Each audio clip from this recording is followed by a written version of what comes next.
Hello, hello. It's Erin with Knows the Little Things, and I am coming to you today with the answers to your Ask Me Anything questions. I love an Ask Me Anything session. I've never had one myself, but I love to listen to them because, I talk to my mom, I talk to my sisters, I talk to my friends, and I ask them questions all the time. We're always brainstorming and bouncing ideas off each other.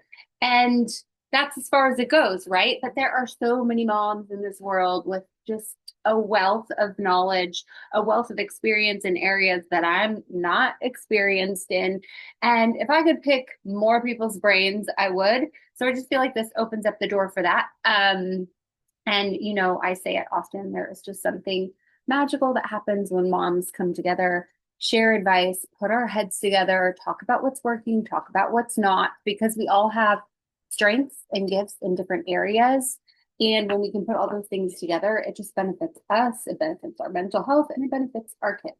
So, with that, let's get started. So, I took some notes because I was just going to answer off the cuff, but then I remembered how often I go off on tangents in normal conversation. Ask anyone who talks to me on a regular basis. You kind of gotta you have to be like, Erin, remember the question was, and like rein me in with what the question was. So for that reason, I have a few notes. I might look at them, I might not. I might look at them just to keep myself on track. I'll definitely look at them to read the questions that came in. But other than that, I'm probably just gonna kind of answer like we're sitting. I have my coffee, kind of like we're doing a coffee chat. I have a sweet little quote here, a verse that I love that I can kind of look at that that's also great for a mom to mom coffee chat. So grab your coffee, grab your laundry, grab your walking shoes, whatever you want to do. There will also be an audio version of this so that you can take it on the go. I'm going to keep this one to less than 30 minutes, and then I'll do a second, a part two with one final question because one of the questions I just knew was going to take almost the whole time. So, first question we're going to start with. This question was from Amaya and Patricia, but there were many people that asked a similar version of this question. So basically, the question is, how do I get my child to stop doing something that's annoying? And one person in particular said, how do I get my child to stop complaining? And she was really honest and also said, I think maybe my child's complaining because without realizing it, the adults in our house are also complaining. And now I'm not sure what to do or how to stop it or where to start, right? Because usually it's like, where do I start? And once I can get started, then I can get going a little bit, faster or take the next step. I'm actually going to set a timer right now because I just told you that I was going to do this in less than 30 minutes, but I didn't set a timer. Okay. So how do we get our kids to stop doing something annoying? How do we get them to stop complaining? How do we get them to stop whining? How do we get them to stop yelling, arguing? Some of the other things people said, talking back, rolling their eyes, interrupting. Okay. All those are annoying kid behaviors. So first thing I want to say is if you have a lot of experience with this because I have three kids and they have done a lot of annoying things over the years. So the first thing I wanted to say is if there's a behavior that your kids that you think is particularly annoying and you want to stop that behavior, you have to focus on just that one behavior. You have to do one behavior at a time when you're working with kids. I know this from being a teacher. I have my master's in teaching.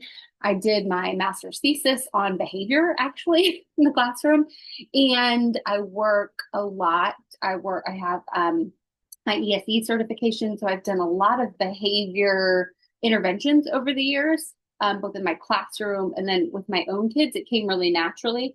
So I think that was because I had the experience in the classroom. And honestly, my brain just works this way. In my brain does not work this way for lots and lots of things. There are lots of things that I'm completely clueless about, but for some reason, these kinds of things like put together in my brain. So first things first, if your child is doing five things that are annoying, they probably are, right? But you can only address one thing at a time. You try to address more than one thing at a time. First of all, it'll be too hard for you as the parent to stick with. And second of all, it'll be too overwhelming for the child. And it'll also be hard to see like if it's working. So that's the number one thing. But as far as let's just say complaining, but this works for all annoying behaviors. Okay. The first thing is like, this happens to all of us. Okay. We all have kids who do annoying things and we all realize it, right? But what we might not all do is what one of our readers did and was kind of self-reflect and say, hey, I think my child's doing this because I'm doing this, or my husband's doing this, or the other adults in our household are doing this. So I would say the first thing is to know that like not one single one of us is ever alone. Every kid does annoying things. Okay. Also, everything is just a season. Nothing's going to last forever. But if you want something to stop sooner, I have some ways that you can get that going.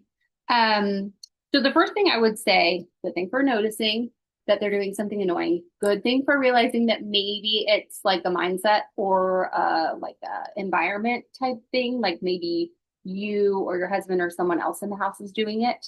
And as far as complaining or rolling your eyes or yelling or arguing, whatever it is, one time snowballs into more times, especially with complaining, right? If we start complaining, then we find something else to complain about, something else to complain about. But on the flip side of that, just as easily, if we notice one thing that's going well versus complaining, it leads to another thing that's going well and another thing that's going well. So, step one for us adults is to just notice your own patterns in the house. Because if your kids are doing something, it's likely that you might be doing it too. Now, I'm gonna get to this, but like my son for a while was screaming. I remember he just would scream in response. I think he was like 3, 4, 4, 4, 5, maybe. And so he was too old to be screaming, and it was loud and annoying and embarrassing. So I wasn't screaming. Like, so that's not always happening in your house. Okay. So when something went wrong for me, I wasn't screaming. So he wasn't learning this in the house, but sometimes they are. So the first thing to do is to kind of like notice your own patterns for a couple days. See what kind of example you yourself are setting. No blame, no judgment, no interventions yet. You're just like take 2 or 3 days and notice if it's something like complaining and you find yourself complaining a lot, just notice it and then we'll kind of address that in a second. If it's not something that you're doing like screaming, then you can kind of skip this stuff. But sometimes we might think we're not doing something and we realize we actually are. So give this step a little bit of thought. Notice your own patterns for a couple days. If it's complaining, because this was a particular question from somebody said, how do I get my kid to stop complaining? If it's complaining and you realize that you are complaining, then you should catch yourself once or twice a day. Just start with once, remember, like give yourself grace. Once a day, if you start complaining, turn it around. Show your child out loud how to turn the complaining around. So you might be saying something like, let's say, oh my gosh, I'm so sick of waiting in this line, right? We say things like that. And then our kids, when they're waiting in line, go, oh, I'm so sick of waiting in this line, right? Which, I mean, we are sick of waiting in line. But we can say, gosh, this line is so long. It's okay to point it out. It's probably obvious. That cashier is working really hard. Look how many people that she has to serve. No wonder it's taking a little bit longer today. Let's play I Spy while we wait. Or let's go through my emails and you can multitask. Let's go through my emails and I'm going to delete old emails and I'm going to look for ones from your teacher so we don't miss anything important. So like start a normal complaining sentence, but then finish it by appreciating something about the moment. Maybe if you're like, here's one that like, somebody will say like, oh, how's your day going? Right. And I'm like, oh, like, it's been nonstop. It's been so busy. We haven't had a second to relax. I've gone from work to carpals to making dinner, back to carpals, and that complaining, right? And I do that. That would be something that would be like, oh, an awareness thing, like, oh, I do sometimes complain a little bit. So instead of that, if your child asks how your day was, or if you ask how their day was and they starting to go into all the things that went wrong, because I have kids that do that, turning it around out loud. So just being aware of how you might be modeling it and then turning it around in the moment, modeling for them how to do it. And if your child goes on and on about all the bad things in their day, you can say, okay, I heard you say this about math. That's probably true. Give me one good thing that happened in that, just so that they're like creating an awareness. I'm going to get to awareness in a second because awareness is really, really important. So that kind of takes us out of the equation, right? We've kind of decided, are we also complaining? What can I do to model better? And now what do I do about my kid that's just complaining all the time, right? Um, you can help them build the good list, of course. If they start complaining about something, you can say, I hear what you're saying, and let's think of three good things, right? You can do that out loud at any point. You can do it in the car, you can do it on the walk back from the bus stop, you can do it when they complain about dinner, you can do it when they complain about not being able to choose the show for the day, or when you tell them to turn off their iPad, whenever it is that they're complaining. You can help them make that good list. There's also so many resources for regular gratitude here at Notice the Little Things. So I think you're probably aware of them. I send out links about them a lot. But anytime we just do things regularly, it seeps in. So if we're regularly making a gratitude list about morning, noon, and night, then we gradually start to shift our mindset as kids. It just slowly will happen. Like they will recognize the good alongside the hard more easily, more readily. And then, so back to all the things that are annoying, right? Okay, we were talking about complaining. So those were some strategies for how to get your child to stop complaining. This works for complaining, but it also works for shouting. It works for arguing. It works for rolling your eyes. It works for stomping your feet. It works for slamming your door. It works for talking back. Awareness is the first thing. So we notice that our kids are complaining constantly, rolling their eyes constantly, um, stomping their feet, talking back, whatever it is. We notice they do it. They don't notice they do it. They do not notice how many times they do it. They notice us telling them to stop doing it, but they don't have a great awareness of how often they are doing something and why it's irritating so much. So with any of these behaviors, complaining included, creating awareness is really important. So when my son was younger, and I have used this method for so many behaviors, but remember, one at a time.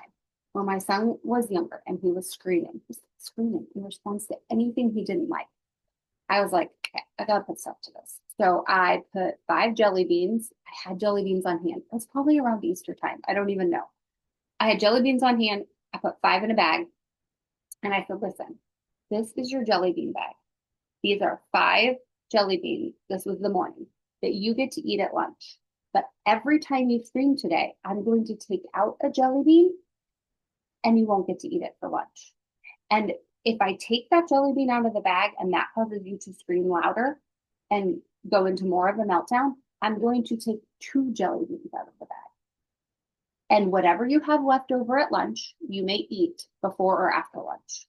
And we don't do a lot of candy, so that was really exciting to him. You might have to pick something different than jelly beans, but the concept is the same. So time between the time between like consequence and reward is short, morning to lunch, okay? And then you do it again from lunch to dinner. You're only doing one behavior. And as a parent, you have to know it's going to get worse before it gets better. That first day, first of all, you have to be, it's tricky. There's a tricky line that first day because if you take them all away without, like, you might be able to give a reminder, like, don't forget, I just heard you scream. Don't forget, we're starting this new thing. I'm going to take away jelly bean if you continue to scream. Like a little warning is nice because you want them to be like, have at least 1 jelly bean left by lunch is kind of helpful to feel like somewhat successful because otherwise they're like, well, whatever, this isn't going to work. However, if you want to be really strict about it and they have none left, then they have none left. There are consequences to actions. I'm pretty strict most of the time. So so they get the jelly beans left over at lunch. Be prepared for the first few days to not go that well. Actually, no, just the first 2 days. Well, they'll be mad that you're taking the jelly beans away. They won't quite get it. They're not aware of their complaining yet. They're not able to control it yet. But you're creating that awareness with the visual of the jelly beans. Okay. So at lunchtime, you say, you get 5 more now. Same thing between lunch and dinner. If you roll your eyes, stomp your feet, scream, complain, slam a door, talk back, argue, I'm going to take a jelly bean. And if you have a bigger meltdown because you lost a jelly bean, I'm taking two, and continue on and do that. I have done this for so many behaviors.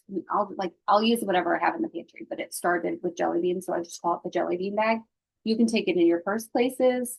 You can hand it to the babysitter. It's really easy in that way because charts work well for kids too, but I'm going to bring a chart to the grocery store. That's just annoying. And you have to do something that you're going to stick with as a parent, but you have to remember that consistency as a parent is half the battle. Half the problem is going to be you. Half the problem is going to be them. So be aware that by that day 3, you should start to see a big difference with this method. And then the other method I have for creating awareness, remember, if you have a child that's doing something that's annoying, they just probably aren't that aware that they're doing it as many times as they are. So the jelly bean visual is a good way, okay? And then another way is that, so when my kids would argue, so I have one kid that argues a lot, and my other just like arguing or talking back, or like trying to plead their case, right? Whatever you want to call it. I made what we called talking tickets or arguing tickets. I found tickets on Google Images, I printed them off, I cut them up, and I said, you are arguing too many times in a day. It's fine to argue sometimes. I want you to have a voice. But you can't argue about everything. You have to pick your battles. Here are, I think we started with 4. Here are 4 talking tickets. You may put these in your pocket. Every time you want to argue with me about something, you have to hand me a ticket. So there's that awareness piece, right? And if you start arguing with me and you don't hand me a ticket, I will ask you for one of your tickets. And at the end of the day, any tickets that you have not used, you can turn in to me. And on Friday, you can turn them in for every ticket you have for choosing not to argue. Every ticket you have, I'll let you stay up that many minutes past bedtime. I'll give you that many minutes on the iPad. I'll spend that many minutes with you just one-on-one. So there's that awareness piece again, that like, this is is this worth the argument? So you can ask that too. If they start to argue and they don't use the ticket, they start to talk back, or if they start to, I mean, even works, you can give out complaining tickets. You could say, is this worth a ticket? And then they have to like decide, is it worth it or not? And these two methods work really well. And they work really well at all ages. And it doesn't have to be jelly beans. You know, if you have an older child and they would prefer something different, then do that. But those are my 2 suggestions for getting your kids to stop doing things that are annoying. Those are the 2 like ways to make sure that they're aware, but also pay attention to just the environment and ways that you can kind of create or tweak your environment a little bit so that you're also modeling good behavior on those things. Okay, so we are at 15 minutes. Perfect. Okay, let's see here. Okay, Linda asked, I loved this question so much because this happened to me last month,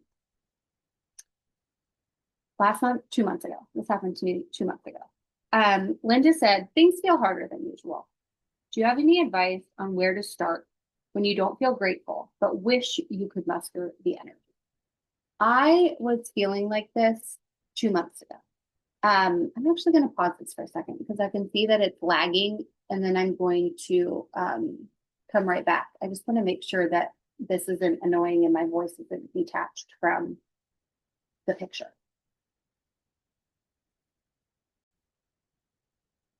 Okay, I closed out of some things on my computer. I'm hoping that that makes it faster and that you're not seeing what I'm seeing, which is kind of a lag. Okay, so next question. Things feel harder than usual. Any advice on where to start when you don't feel grateful, but wish you could muster the energy? We have all been there.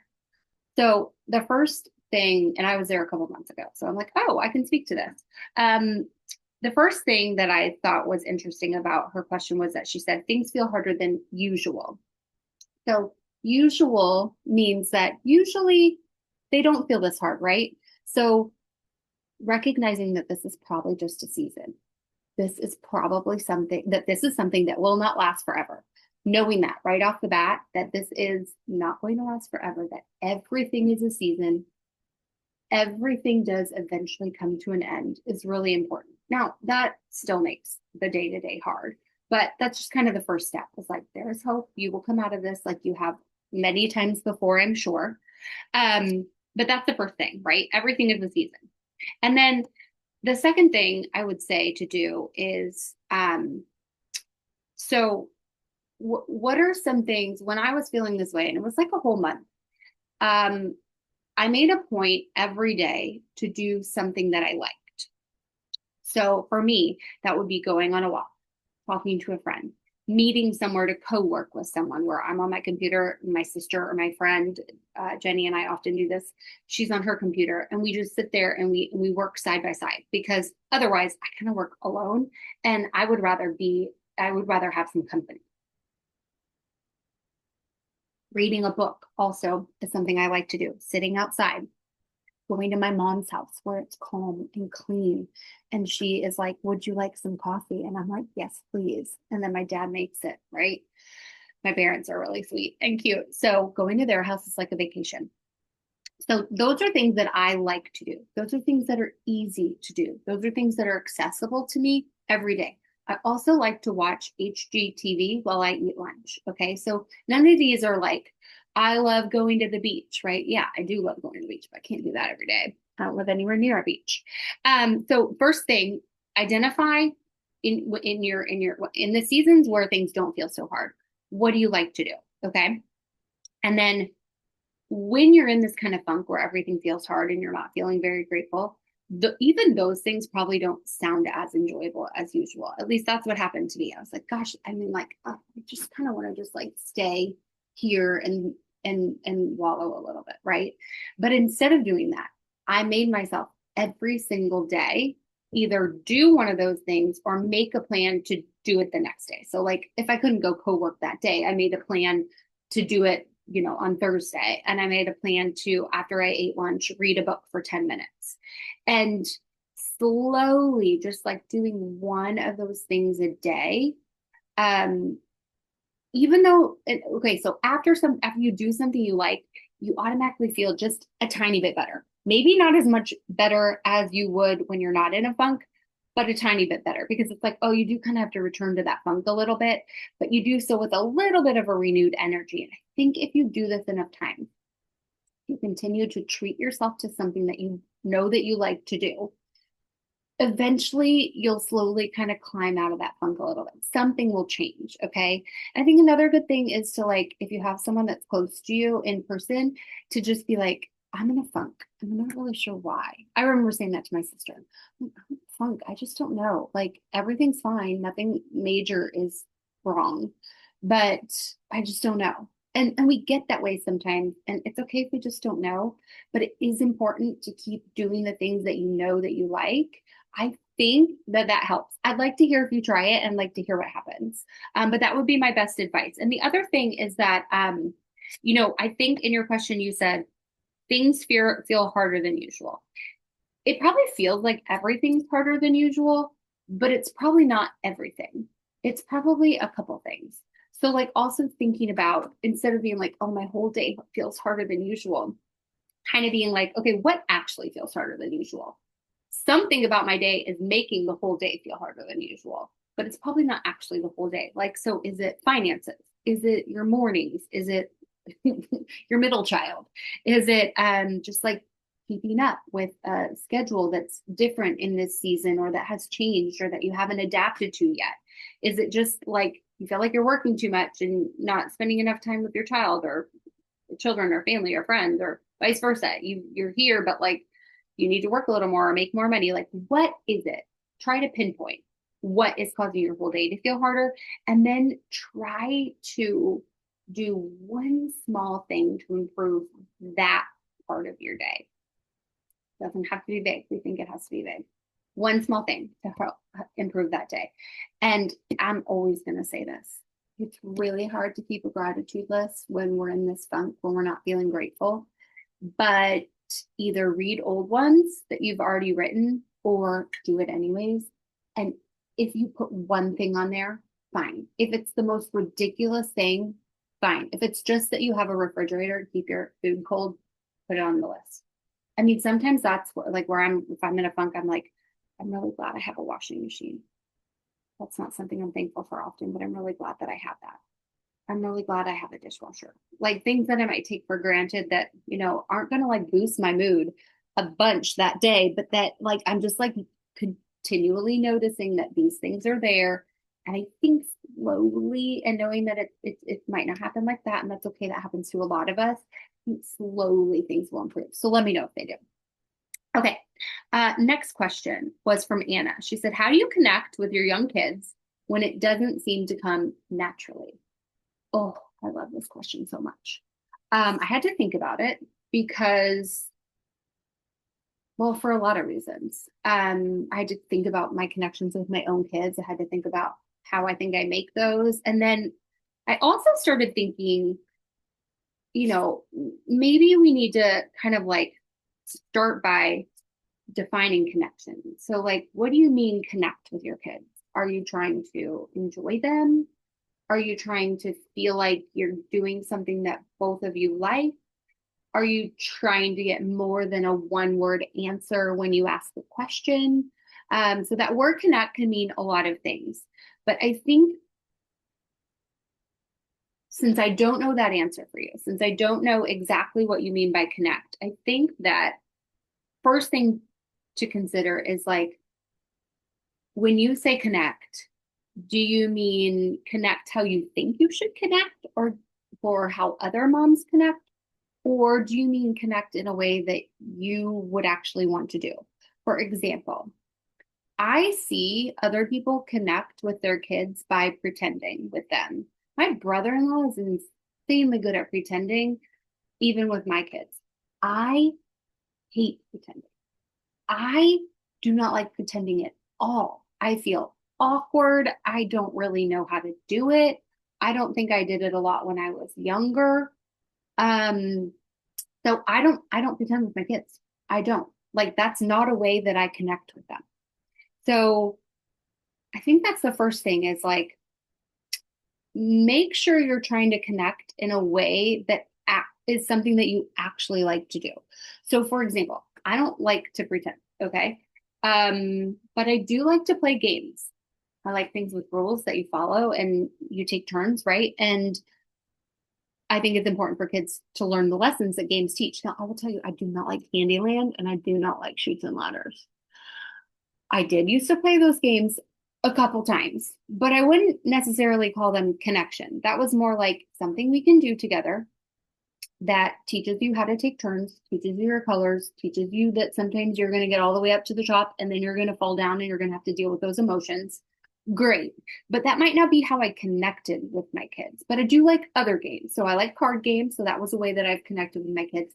I like to read books. So I'm happy to sit and read with my kids. I like to bake. So I'm happy to bake with my kids. And I've figured out ways in the kitchen that we don't make like a huge mess. The main thing being that like I just put a bowl in the middle of the island and everything we've used that's dirty as we go just goes in the bowl.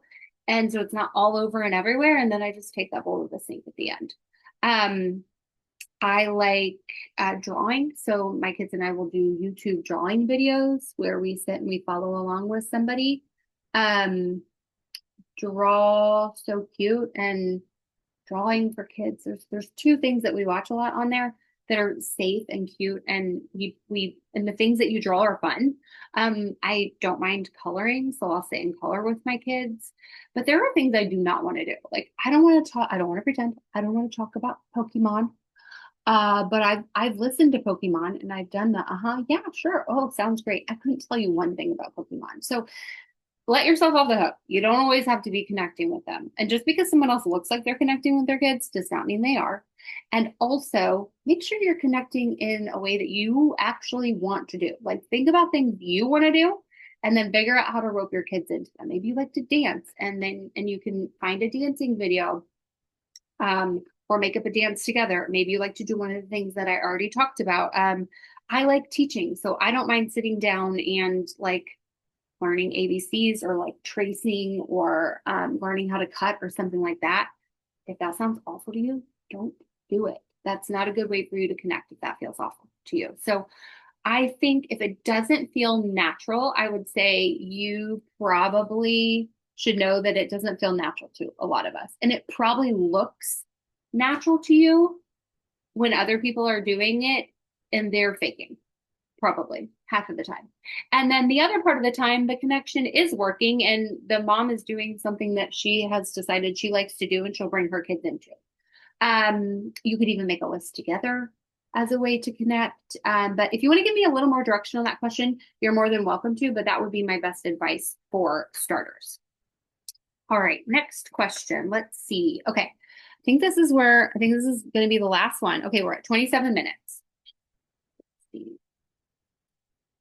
Okay, I'm actually going to do two more. This one's going to be about how do you get time for yourself? Corey asked that. And then the last one is going to be about gift giving at Christmas. So if that's something you're interested in, you can stick around for the last question today. And then next week, I'm going to answer a question about how we handle technology in our house. Phones, iPads, TV, all those things. That is a whole 20-minute conversation. So I'm just going to do a second session for next week. So let's get to Corey's question. Okay. How do you get time for yourself? I mean, isn't that the age-old question for moms, right? How in the world do we get time for ourselves? Okay, so the big truth about time for ourselves, coffee break. Take a sip of your coffee. Okay, I think the big truth here is that no one's going to give it to you. No one in your life is going to say, why don't you take some time for yourself today? Your kids are not going to say that. And your husband is not going to say that. And if you don't have a husband or a partner, then once again, no one's going to give you that. I mean, once in a while, my mom will say that to me, and she's lovely, and that's amazing. But like, how do you get time for yourself? No one's going to give it to you. No one's going to notice that you need it. They're just not. They're too wrapped up in their own stuff. And even if you want them to notice, and you've told them a million times you want them to notice, they're not. So I think the first thing I want to say is no one's going to give it to you. You don't need to wait for permission from anyone else to take time for yourself. If you think you need it, then you're smart and capable and you need it. So let's figure out how to get it. Okay. And the other thing is if you're asking the question, that obviously you need it and it matters. So it needs to be an event on your calendar like every other event. I heard this somewhere. I didn't come up with this part. The other two things came from my own brain, but this I heard somewhere. Now, I will say that I don't actually take a nap on my calendar, but I do lay down every single day for a half an hour because my brain is on overdrive at all times. There are so many things in it. It's just how I operate, but it makes me really tired. And I can do a much better job at the second half of my day if I just try to make my brain slow down for at least a half an hour. I don't write it on the calendar. Okay. I could. I don't because it doesn't happen at the same time every day, but I make myself do it. Even on a day where I'm feeling really good and everything's going fine, I don't really need 30 minutes of downtime. I make myself do it still. No one tells me to. Half the time I feel guilty about it, but I still do it. Sometimes I actually fall asleep for 10 minutes. Sometimes I just lay there. Sometimes I read a book. But putting it on the calendar, it's like, this is what I'm doing, just like an event or a scheduled activity for any of your kids or anything else. Just put it on there. And oh, sorry, I'm busy during this time. This is what I'm doing, even if you're doing nothing. Okay. So also, I think knowing, I mean, I used to be like, I need time to myself. Like, I need 3 hours, right? Which is always true, but most of the time impossible. So I think also remembering that getting time to yourself doesn't have to be 3 hours. Honestly, when I have 3 hours of time, I get so like panicked about all the things I think I need to do in that 3 hours that I end up being so overwhelmed and probably not doing much. So like 10 minutes still counts as time to yourself.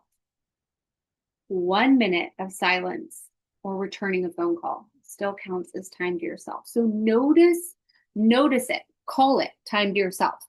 Even if it's not 3 hours, call it time to yourself because then you'll remember like, oh, I took time to myself this morning when I sat for 5 minutes and read my devotional or sipped some coffee on the couch while I watched the Today Show. That was 5 minutes to myself. Okay, I didn't have 3 hours, but I've had 5 minutes. How else can I squeeze in 5 minutes? I ate lunch. I mentioned it earlier. I ate lunch and watch an HGTV show every day. Sometimes it's only 10 minutes, but it's 10 minutes to myself doing something that I like to do. And those small little pockets start to add up. And if you need a larger chunk of time, then once again, no one's going to give it to you. Get a babysitter. If a babysitter is too expensive, do you have a neighbor who's younger who would work for $4 an hour and you can be somewhere around the house or in pretty close proximity to the house so that you can get some time to yourself, but your kids can be at home with somebody who's trusted? Ask a spouse, like, I need this time. I'll trade with you, give me 3 hours, we'll flop, I'll give you 3 hours. So like knowing that no one's going to give it to you and like knowing that it's not just going to happen, that I mean, as adults, we just like even have to plan out the time to ourselves, right? So don't wait for permission. Nobody's going to give it to you. Give it to yourself regularly, even when you feel like you don't need it. Keep up the routine would be my advice. And then remember that even small amounts of time to yourself can sometimes be more life-giving than large chunks where you feel like you have to get a million things done. Also, one more thing. So, you take time for yourself and then you walk in the door and it looks like a bomb went off, right? And then it feels like, was it even worth it? Just normalize the fact that if you take time for yourself, you're probably going to fall behind in another area. It's just the way it works. There's really no way to take time for yourself and keep up with everything else at the same time. I wish there was, but if I haven't found a magic solution for that, if anybody else has, please tell me, and then I will include it in the next session. But like, just normalize that fact. Like, if you take time for yourself, you're going to fall behind in another area, but it's likely you'll return to that area and you'll be able to have more energy or at least a better mood while doing it because you took that time to yourself. Okay, last thing. If you are spiritual about things, here's what I often do when it comes to time for myself. There are two verses that I like to use. I often ask God to go before me and hold things together while I take that time to myself. And that allows me to relax a little bit more. I often have to do that when I take that half an hour, like brain break for the day. There's a verse, it's in Colossians, and the verse is, He is before all things, and in Him all things hold together. So when I take time to myself, I say, God, please go before me and hold everything together while I take this rest, so that when I return, I'm not overwhelmed and I feel like I can take on whatever it is that's waiting for me. So I think it's like Colossians 1:17. 1:13. I need to look up the exact verse, but the verse is, He is before all things, and in Him all things hold together. My favorite. It's been my favorite for a few years, and it was at church 2 weeks ago, which was so great. The other verse that you've probably heard a lot of times, but maybe haven't thought of like this, and I read it somewhere at some point. I didn't come up with this on my own. The verse, be still and know that I am God. So the be still can be seen as you taking a break, you having time to yourself. So that's what it's saying. Be still, take a break, take time for yourself, and know that I am God. And know that while you take that break, while you are still, I will be God and I will hold things together for you. Kind of back to that other verse. I will be God and I will be here holding down the fort for you for when you get back. So actually saying that out loud, like, God, I'm going to be still right now. And I'm going to know that while I'm still, you are God and you are going to help me calm my mind, help me enjoy whatever I'm doing, and help me when I need to return to all my responsibilities. please, help me be able to prioritize them, help me be able to come back and jump right back in with renewed energy. Maybe help a couple plans be canceled in the meantime while I'm taking some time to myself. Whatever prayer you want to say, those two, he is before all things, and in him all things hold together. And also be still and know that I am God. I will take care of things for you for when you come back. Relying on those two things also really helps me take that time for myself. Okay, last question. This is about Christmas gifts. So if you're interested in this, you can stay on. If not, I'll see you next week for Ask Me Anything Part 2, where I'm going to talk about technology and how my family just deals with technology is probably a good way to say it. Okay. Last one is about Christmas gifts. So Amber said, do you do any different gift giving traditions during Christmas time in your home? What about kids who expect to get everything on their list? Like, what do you do about that? So it was kind of like two questions in one. Okay, so we do not do anything different in our home as far as gift giving goes. But I'll tell you what we do because I think it still kind of answers your question. We have a budget for the kids, and I'm the main shopper, and I just try to stick to the budget. So it's not like about how many gifts you get. It's not about getting every gift on your list. It's about this is the budget, and I'm gonna like kind of listen to what you're saying and also think about what you need, and that's what you're gonna get. And I have found that on Christmas Day, when they open things, they are excited about what's in front of them. And they don't think at all about the things that were on their list that they didn't get because they just have things in front of them that they're kind of bummed about. I will say that up until so I now have a 14-year-old and a 12-year-old and an 8-year-old. So up until this point, they make lists and I don't even know where they go. I don't even look at them. I mean, I just sort of listen to what they want, but they change their list so many times up until December 24th that I'm just like, keep making that list. Santa will just get you the gifts that he thinks you need to get. And so I've never paid a whole lot of attention to the list to begin with. So maybe since they've never really made a list and gotten everything on it, they don't expect to have everything on it. But I have a remedy for that in just a second. I am paying more attention to lists now with a 14 and 12-year-old because, the budget that we have is going to buy less things. And so I am looking at that list a little more, and this brings me to kind of the discussion that you can have if you have been getting everything on the list up until this point and that has worked for you, but you want to change things now because for whatever reason, you don't want to get everything on the list anymore.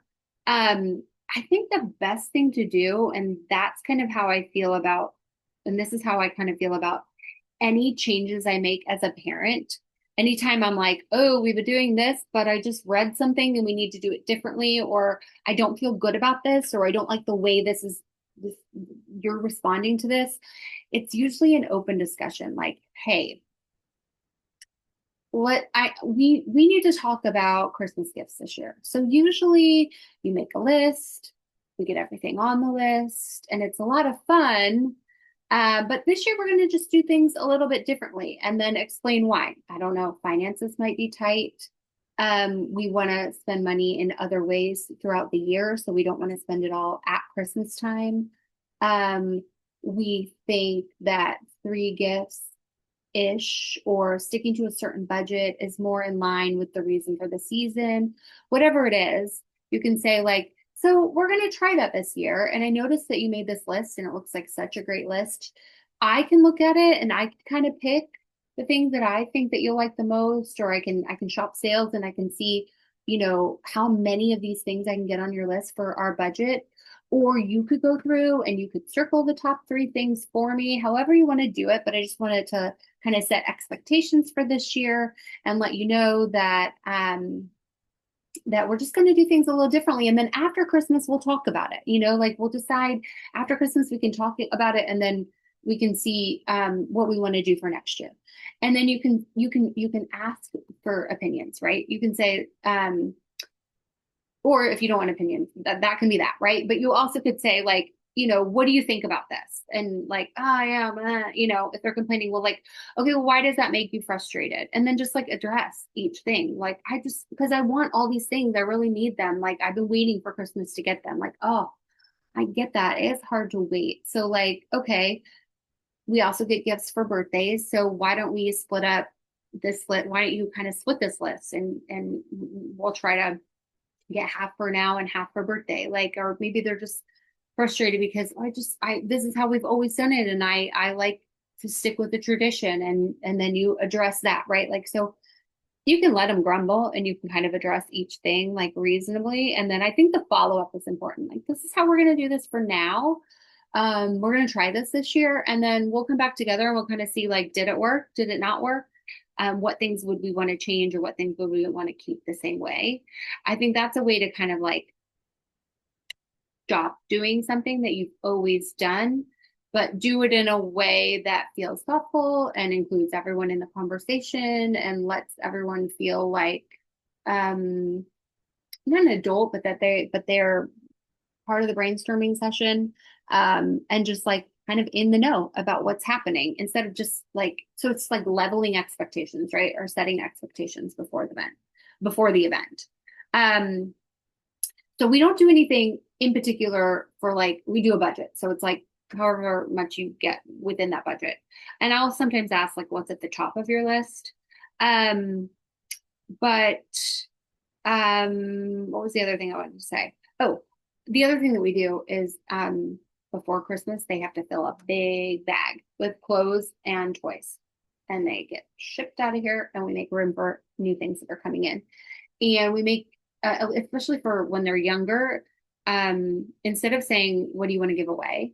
I say to them, what are some things you still like, but that you don't play with anymore? Because the thing is, they still like everything. So they're like, oh, no, I like that. I don't want to give it away. And I'm like, well, yeah, I know you like it, but do you still play with it?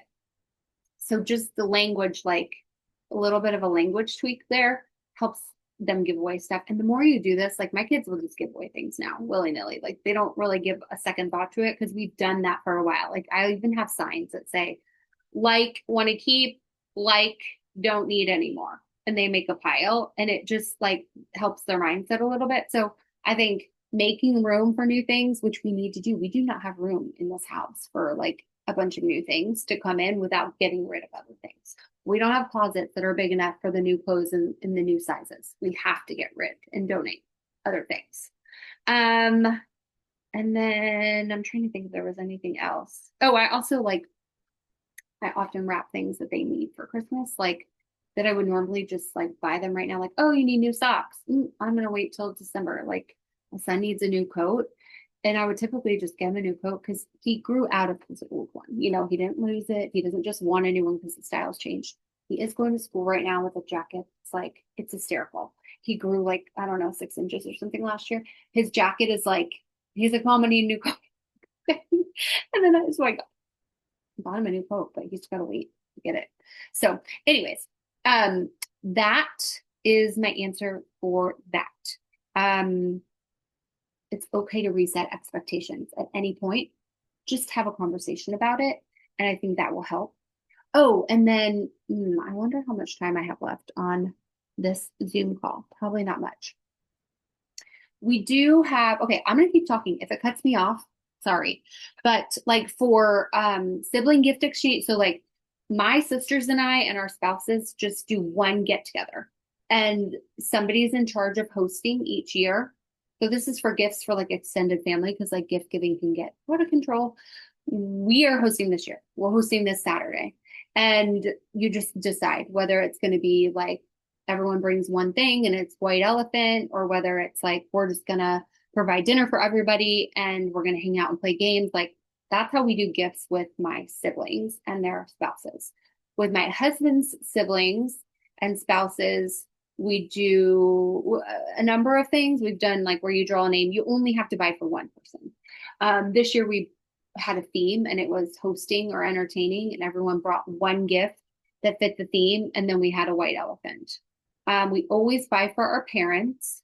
My kids have lots of cousins on my side of the family.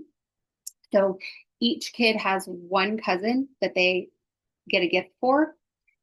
And so each kid only gets one gift when we go celebrate Christmas at my parents' house. Excuse me. Plus, they get a gift from my parents. Plus, every adult gets their godchild a gift. So essentially, when we go to my parents to celebrate Christmas, you get three gifts. You get one from a cousin, one from your godparent, and one from my parents. So we definitely have cut down on like the number of gifts that we have to buy because we have a pretty big family. On the other side of the family, we actually do get all the cousins gifts. My husband's side of the family, but there aren't as many, and we don't see them very often. So it's kind of like a little bit bigger deal. Um, the gifts aren't big, but like it is more meaningful to give the gift because we just don't see each other very often because they live in a different state. So those are some ideas for how we sort of mitigate the gift giving beyond our family in our house. Hopefully that helps. Okay, I'll be back with some more Ask Me Anything next time. Hopefully this is helpful. I would love your feedback. Was it too long, too short? Did I talk too much? Was it just right? I plan to do more of these. Do you want more details? Do you want less details? Give me some feedback. Hit reply, and I'd love to know. I'd just love to know like this was helpful, this was not helpful. I really, truly, very much appreciate your feedback, and I take it to heart. So I can't wait to hear what you have to say. See you soon.